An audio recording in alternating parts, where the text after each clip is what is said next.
첫 번째로 하나님의 은혜는 실패자를 통하여 흘러갑니다. 베드로는 예수님을 3번이나 부인하고 마지막에는 저주까지 했습니다. 그것 때문에 예수님의 부활을 목격하고 또 부활의 주님을 만났으면서도 그는 고기잡이하러 돌아갔습니다. 자기 자신이 예수님의 제자가 다시 된다는 것이 용납이 안 된 거죠. 그러나 업으로 돌아갔지만 고기 한 마리 못 잡았습니다. 이렇게 해도 실패고 저렇게 해도 실패자가 베드로였습니다. 근데 그 베드로를 예수님께서 찾아오셔서 다시 교회와 성도들을 맡겨주시고 베드로를 다시 회복시키셨습니다. 예수님께서 왜 실패했던 베드로를 택하셨을까요? 이유는 하나입니다. 베드로가 실패했기 때문입니다. 그 말을 오해하지 마실 것은 예수님이 사랑이 많으셔서 실패했던 베드로도 택하신 게 아닙니다. 베드로가 실패자였기 때문에, 다시 말하면 실패자만이 우리 주님이 택하시고 그리고 그를 통하여 주님이 역사하실 수 있습니다. 이유는 하나입니다. 전적으로 주님만 의지하는 마음이 자신의 실패를 통해서만 오기 때문입니다. 우리 자신이 하나님 앞에 진정으로 내가 실패자라는 사실을 깨닫지 못하면 끊임없이 자기 노력과 의지와 지혜를 의지하게 됩니다. 베드로도 예수님 앞에서 잘해보겠다고 호언장담할 때가 있었습니다. 예수님이 십자가의 길을 가신다고 말씀하실 때, 너희들이 다 나를 버릴 것이라 하실 때, 모두 다 버릴지라도 나는 죽을지언정 주님 버리지 않겠습니다. 주님만 따라가겠습니다 했던 사람이 베드로였습니다. 그런데 그때 그 베드로의 마음이 진심이었지만 예수님은 베드로를 쓰실 수가 없었습니다. 네가 나를 부인할 것이다, 찬물 끼얹는 말씀만 하셨습니다. 이유는 자신의 열정, 자신의 결심, 자신의 노력 가지고 뭘 해보겠다는 사람은 절대로 하나님의 은혜의 통로가 될 수 없기 때문에 그렇습니다. 그런데 지금 베드로는 완전한 실패자입니다. 자기 스스로가 뭘 해보겠다고 하는 조금의 생각도 할 수 없는 완전한 실패자입니다. 그래서 예수님이 베드로를 다시 부르실 수 있었던 겁니다. 이제는 전적으로 주님만 의지하는, 손가락 하나도 주님께 묻고 주님 말씀대로 움직여도 움직일 수 있는 사람이 베드로였던 것입니다. 저는 하나님 앞에서 이 점에 대해서 명확하게 깨닫게 되는 계기가 있었습니다. 저는 설교의 열등감으로 인하여 굉장히 어려웠습니다. 그때 고린도전서 1장 27절에서 29절 말씀을 하나님이 저에게 읽게 하셨습니다. 그러나 하나님께서 세상에 미련한 것들을 택하사 지혜 있는 자들을 부끄럽게 하려 하시고 세상에 약한 것들을 택하사 강한 것들을 부끄럽게 하려 하시며 하나님께서 세상에 천한 것들과 멸시받는 것들과 없는 것들을 택하사 있는 것들을 폐하려 하시나니 이는 아무 육체도 하나님 앞에서 자랑하지 못하게 하려 하심이라.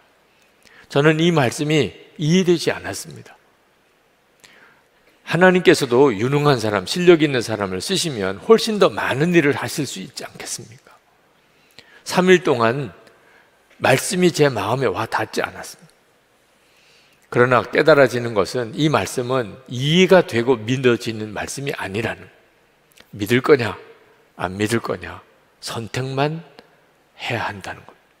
그래서 3일째 되던 날 이 말씀을 다시 읽고 하나님 믿겠습니다, 그렇게 고백하고 성경책을 가슴에 끌어안고 정말 꼬꾸라져서 울었습니다. 하나님의 말씀을 그대로 믿는다는 게 그렇게 심각하고 어려운 문제인가? 그렇습니다. 우리 자신이 진짜 실패자가 아니라면 하나님의 말씀을 정말 믿고 순종하지 않습니다. 끝까지 내 생각으로 말씀을 판단하게 됩니다.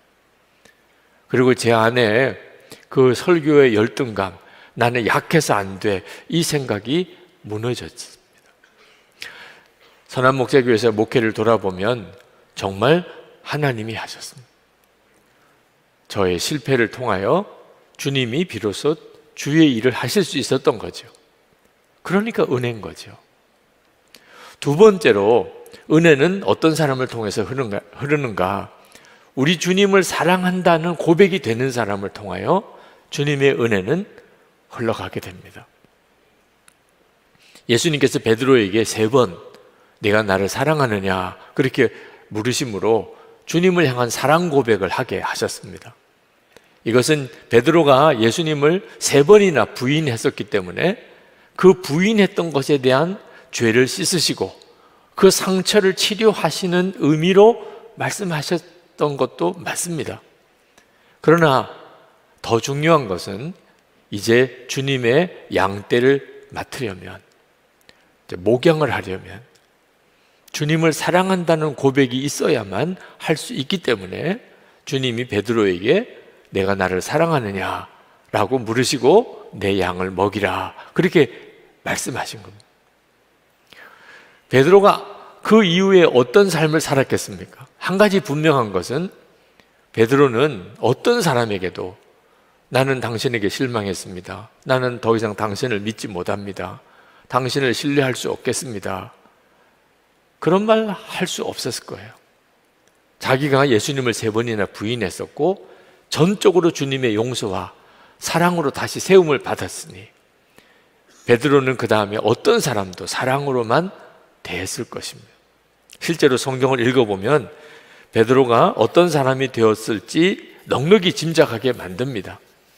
베드로전서 3장 8절 9절에 보면 이렇게 말씀했습니다. 마지막으로 말하노니 너희가 다 마음을 같이하여 동정하며 형제를 사랑하며 불쌍히 여기며 겸손하며 악을 악으로 욕을 욕으로 갚지 말고 도리어 복을 빌라. 이를 위하여 너희가 부르심을 받았으니 이는 복을 이어받게 하려 하심이라. 그 다음 베드로전서 4장에 내려가면 7절 8절에 이렇게 말씀합니다. 만물의 마지막이 가까웠으니 그러므로 너희는 정신을 차리고 근신하여 기도하라. 무엇보다도 뜨겁게 서로 사랑할지니 사랑은 허다한 죄를 덮느니라. 베드로는 정말 용서의 사람, 사랑의 사람이 되었습니다. 예수님을 사랑한다는 이 고백을 통해서 주님은 베드로를 그렇게 만드신 겁니다. 우리 모두에게도 주님이 원하시는 것은 아주 간단합니다. 사랑만 하는 것입니다.